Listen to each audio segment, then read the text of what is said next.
You're listening to the Divorce and Your Money Show, the number one podcast that discusses the complex business of divorce. I'm your host, Sean Lehman, MBA and certified divorce financial analyst. And in this episode, I interview a divorce concierge named Karen Bigman. And Karen tells us a little bit about her story, and a very important topic that we haven't discussed on the show is a lot of times it seems like, all right, finally, you've been listening to this podcast, you've been navigating your divorce process, you make it to a settlement that you're comfortable with, and you sign the papers, and then you're home free. You're done. Well, it's not quite like that. There's actually some really big financial issues that you have to tackle after divorce. Some really big financial issues, and you might not have been prepared for them going into the process, and you might not have considered them. And so Karen actually faced a lot of these issues herself, from opening up bank accounts to choosing financial advisors to eventually even buying a new home. And there are a lot of considerations when all of a sudden you're the one in charge of these decisions, and maybe you don't have that former sounding board to bounce ideas off of in your thoughts, and having someone hold your hand and guide you through the process. And so in this interview, we get into some great financial topics that you need to be thinking about related to your post-divorce life. And also we talk a little bit about what is a divorce concierge and how that works. Anyways, I want you to enjoy a great interview with Karen Bigman.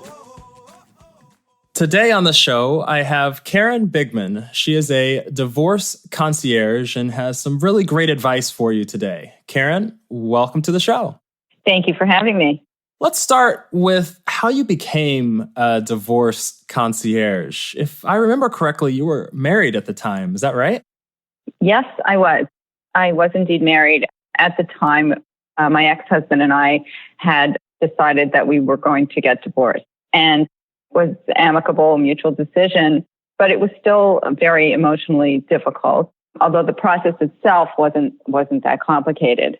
During that time, I ran into a friend of mine, a close friend, who was coming off also a very long marriage, just completing her divorce. We were at the bank, and she was trying to open a checking account, which one would think would be a fairly simple task. But it was so overwhelming to her that she had the banker on the phone with her ex-husband. And, I sat down with her, tried to calm her down and offered to help her. And from there, I went on to help her set up her online banking and other administrative processes. And what I realized that there was much more to getting a divorce than simply splitting your life, more than just rather than a piece of paper. It really was splitting up your life in all ways.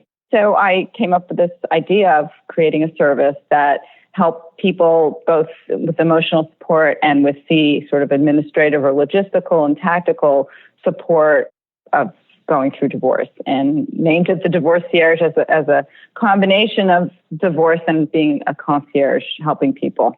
I like that, the Divorcierge. And so when is it most advantageous for someone to hire you if they're thinking about divorce? Well, I've been hired at all stages of divorce, but in a perfect world, I think before you start the process of divorce, the best thing you can do is try to figure out where you're headed. What are your goals and what do you need to do? Often people go right to hiring an attorney. And when you hire somebody such as myself, who can support you from the beginning, you learn about what options are out there for you. Hiring an attorney right off the bat is one option, certainly, but there are other divorce processes. There are ways to get yourself organized so that when you do visit different divorce professionals, that you're prepared. You're in a situation where you were perhaps in the past always turning to your partner or your spouse for support, and now you don't have that. Someone like myself is there to help you, bounce ideas off of. So I would say ideally at the beginning, when you're just searching for information and really overwhelmed and not knowing what to do, which is not to say that someone like myself can't help you during the process. But you mentioned getting organized, and you have something called a divorce action plan. What is that? Right. So when you're getting divorced, as I mentioned, in my inspiration for my business and what I've seen is even the most successful executive is overwhelmed with emotion, and getting organized is probably one of the hardest things to do. And divorce, really, they call it the divorce process. It is a process, and having a plan and steps and action items and in a way someone to answer to helps that process go more smoothly. When you're going through divorce, you feel like your life is out of control often, and having a plan in front of you helps you feel more in control. Got it. And, how do you guide someone into how they think about the divorce process? The way I think about it is I kind of think of it as a financial deal or business deal. How do you explain that process to someone who might be kind of overwhelmed with emotions and all sorts of feelings at the time? The key, and it's not easier said than done, is to separate the emotions from tactical piece, as best you can. So the divorce itself really it's a business transaction. You're dividing up assets and your cash, your house. The part that is really hard to look at as a business transaction is, if there are children involved, and that becomes a much more of an emotional piece. But if you can look at it with two paths, really, one being the business part of it and the rest of it, or the children being the other part of it, when there are children, then it helps because you'll be more focused on the children and what the needs are of the children rather than the material things that you may be getting or losing. Got it. And one of the things that led you to become a coach was helping, or a concierge, I should say, was helping your friend at the bank and opening that bank account. Did you end up having similar issues after the divorce was kind of said and done? I had different challenges. So, I fancy myself somewhat savvy, not necessarily in investing, but in understanding, money. I managed the household finances. I was in charge of all the bill paying and all that. But what I didn't do a lot of was really manage my own money. We left it to a wealth manager. And when it was time to sign off on the divorce, I felt it was best to find the person to work with me. And I was under the impression that it was all about a relationship, which of course it is, and in search of a financial advisor that I connected with.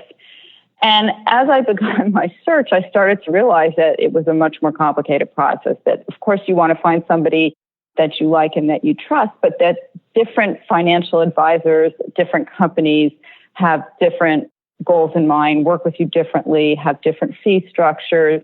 It was just so much more complex than walking into the bank and opening a bank account. And it really was an education for me.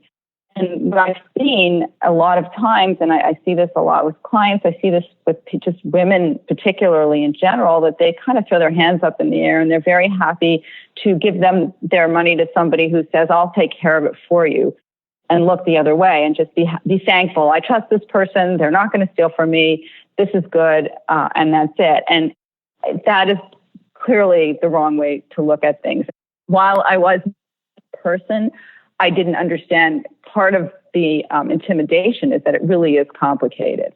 Right. So let's dig into this a little bit more. So how did you just find, for instance, the first potential financial advisors for you? So I started to just ask around.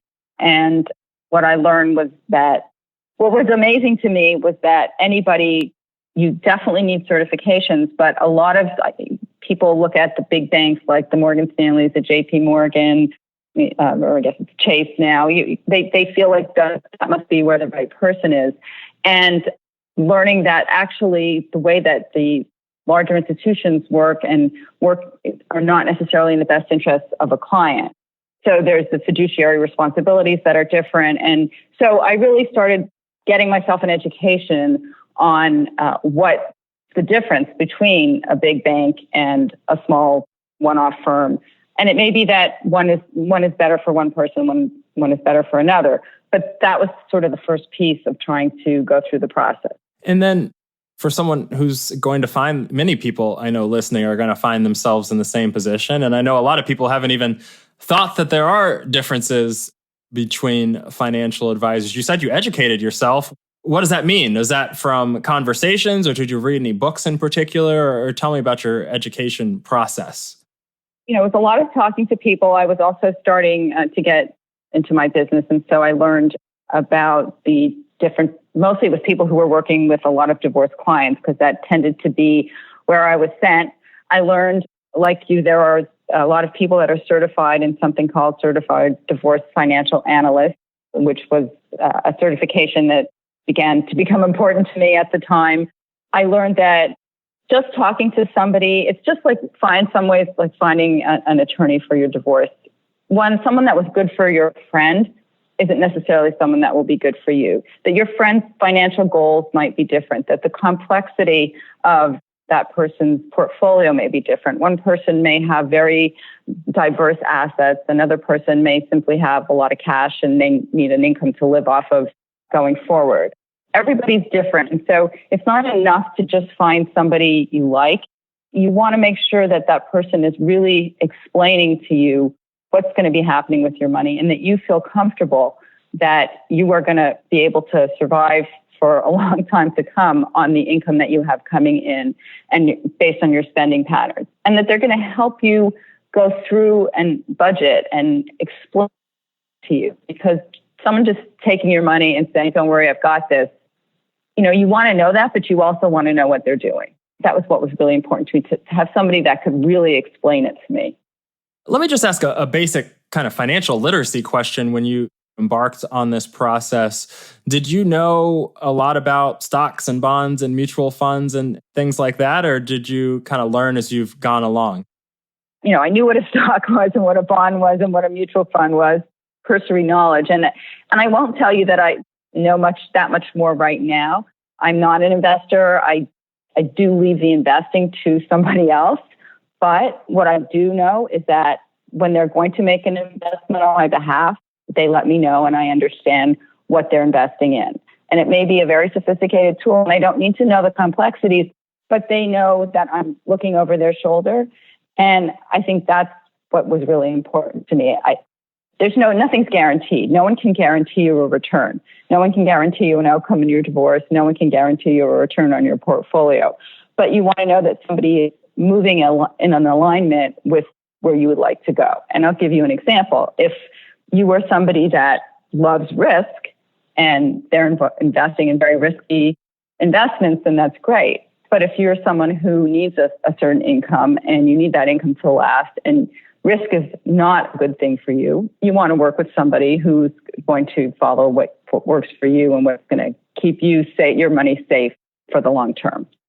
No, that makes a lot of sense. And so when you were going through your process, looking and interviewing different advisors, how did you ultimately stumble upon what was most important to you in that potential advisor? Eventually, I found, ironically, through my ex-husband, someone who we both trusted in their opinion. They were somebody who had been very successful in their own right in the financial world. And it was a woman, and that for me, I just felt like she could understand where I was coming from. And that isn't necessarily the case, and she actually recommended a few firms.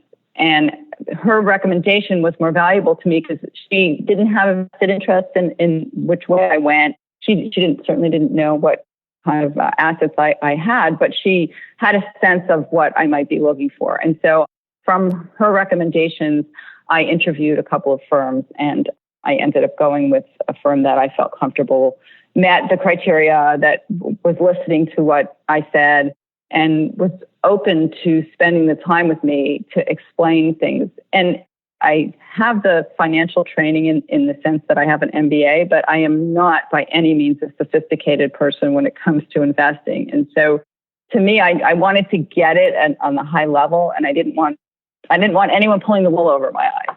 And I felt very comfortable that this firm would do that. And it is a smaller firm. Got it.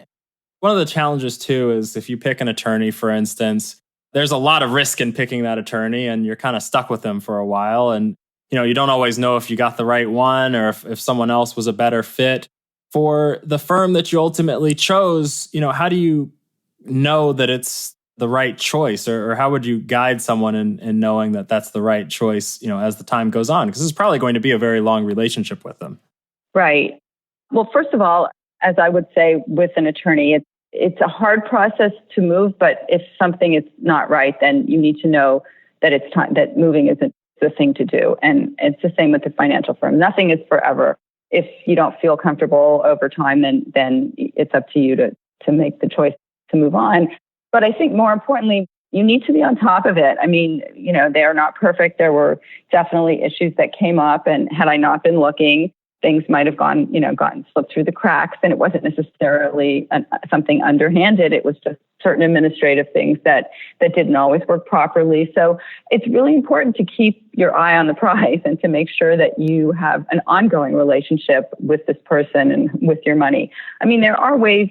You don't always have to have a financial advisor. Some people choose to put their money in, what are the EFTs, electronic funds? I'm not sure what it stands for, but just putting their money in mutual funds or funds of funds and leaving them there. And then you kind of are just going with the market. But if you want something that's a little more diverse and you go with a smaller firm, you need to keep your eyes on your money, and you need to check your statements, and you need to be in touch with the people that you're working with. And if there's a point that you're not comfortable, that's the point where you start to think about moving. And it doesn't necessarily mean that your portfolio is losing money. Sometimes portfolios lose money, sometimes they make money.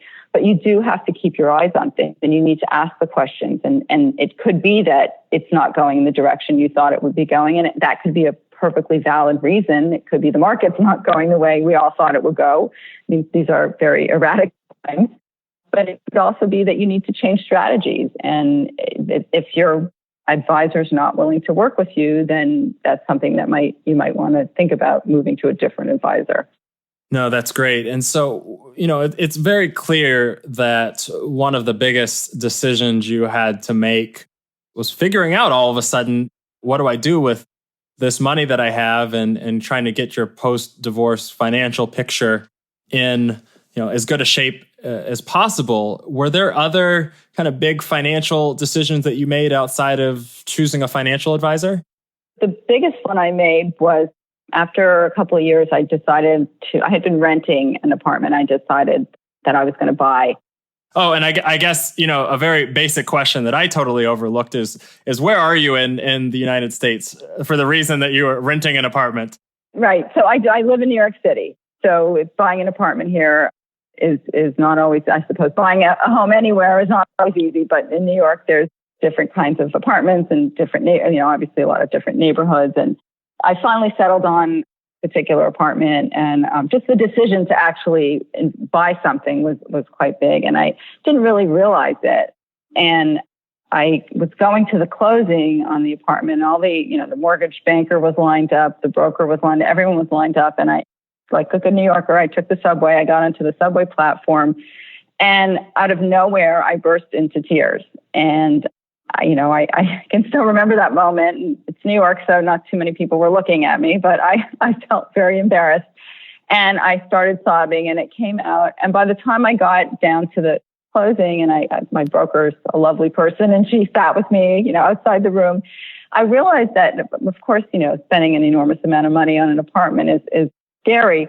But more importantly, I had been with my ex-husband for 26 years, and this was the first major decision that I made entirely on my own. And it was really overwhelming, and it was frightening, but it was also empowering. And so money has all kinds of meanings. It's not just, the amount, but there's emotional attachment to it. And sort of one of the great things to come out of my divorce was that I could be that independent, and I could make a decision, which was a great decision for me, and consequences were only positive. And you said that the decision was quite big, but you didn't realize it when it comes to the purchase of your apartment. What does that mean? Mm-hmm. What did you not expect kind of going into it? Why don't you talk about that a little bit further? I guess I was afraid to make decisions by myself for many years. And it wasn't that I wasn't allowed to. It was just that I had always turned to somebody and said, what do you think? What do you think? And that is one of the hard things about getting divorced or splitting up with somebody, and that you don't have that person to turn to. And so this was just the magnitude of the decision that I had nobody to ask for help with. And it just overwhelmed me, both in the decision and the fact that it was a confidence booster, because I never thought I could. So I think that was part of it. Wow, look at me, like I can do this. And it gave me confidence to move forward. And it was sort of the same in starting my business. I mean, that just was part of it, is that I can do this. And, that's a hard thing. Like I said, it was an amicable divorce. It was a long marriage, and it's hard to figure out how to navigate life by yourself. Yeah, and I think that's very powerful. And what is the best place for people to learn more about you? And also, I know we talked a lot about financial topics in this interview, but what are some of the other areas that you talk about and discuss and deal with for people who are going through divorce? The biggest thing that I do at the beginning of the divorce process is help educate you on what the processes of divorce are, try to help you find the right process for you and your spouse, help you know which questions to ask of both your attorney, of your financial advisor, help you find the right resources, whether it's a mental health professional or a real estate broker or a lawyer that deals with international issues. One of the things I make sure I do is keep up my pool of resources. I do, in the tri-state area, I do classes in conjunction with an organization called Family Kind on co-parenting, and you can look them up at familykind.org. I do an event called Dating in a New World for my clients and for people who are on the other side of the divorce or the breakup and looking to get back out into the dating world. And I also, obviously, I do one-on-one in person in the tri-state area, or Skype or FaceTime with anyone anywhere in the world. And you can sign up for a complimentary half-hour consultation on the phone with me at my website, thedivorcierge.com. And that's the combination of the words divorce and concierge together. And one last thing I want to mention, particularly for women that are having a bit of a hard time understanding their finances, or maybe in a situation where they need some financial support, but they may not be able to pay for it. I do sit on the board of an organization that is nationwide called Savvy Ladies, SAVVYLADIES.org. And they offer a wide array of webinars on different financial topics, as well as free financial support from certified financial advisors. So those are all places that can support you, and other organizations that I work with can support you as well. That's excellent. Well, Karen, thank you so much for coming on the show today. Thank you so much for having me. Now, before you go, I want to make sure you get some really important information. All you have to do is go to divorceandyourmoney.com. The first thing you do on the website is sign up for the email list. You'll see a little box that says get updates and tips, and I will send you exclusive articles and content that you won't find anywhere else. And it goes directly to you, and it's a great way to reach me and ask me your questions. Second, on the coaching page at divorceandyourmoney.com, you can learn about our personalized coaching services. And here's the reality. Many of you are making financial mistakes or not getting all that you deserve as part of the divorce process. Or maybe you're just having a hard time making sense of it all and making rational decisions during this emotional time. And look, your divorce attorney is good. It's great to have a divorce attorney, but divorce attorneys are not really financial experts. And so ask yourself a simple question. Did your attorney, if you have one, explain some of the details that we just talked about in this episode? The financial issues in divorce can be really complicated, and that's why there's over 100 episodes of information, hours and hours and hours of information just related to the complex financial things that you need to be thinking about as you get divorced. And one of the big questions you might have if you've been listening to the podcast or read the book, Divorcing Your Money, The No-Nonsense Guide, or have been reading the articles that I send just to the email listeners, you might be asking, well, how does this apply to me? How does this apply to my situation and my divorce and what's going on in my life? Well, the only way to really find out, and the only way I can help you in your specific situation, is through the personalized coaching sessions. And I get to work with you across the United States, from California to New York and everywhere in between, in person, by phone, and by email, depending upon what you need. And all you have to do to start getting help is go to divorceandyourmoney.com/coaching. You'll see some videos there, and you just fill out a short form, answer a few questions, and we will set up a complimentary introductory call. Here's the deal, is once you sign that divorce settlement, there's no going back. So the sooner you get help, the better. Finally, subscribe to the podcast and make sure you automatically get updates with all the new episodes that are coming out. And leave a review. A 5-star review on iTunes really helps other people discover this show. I'm your host, Sean Lehman, MBA and Certified Divorce Financial Analyst. Thank you for listening. And everything's working out just right.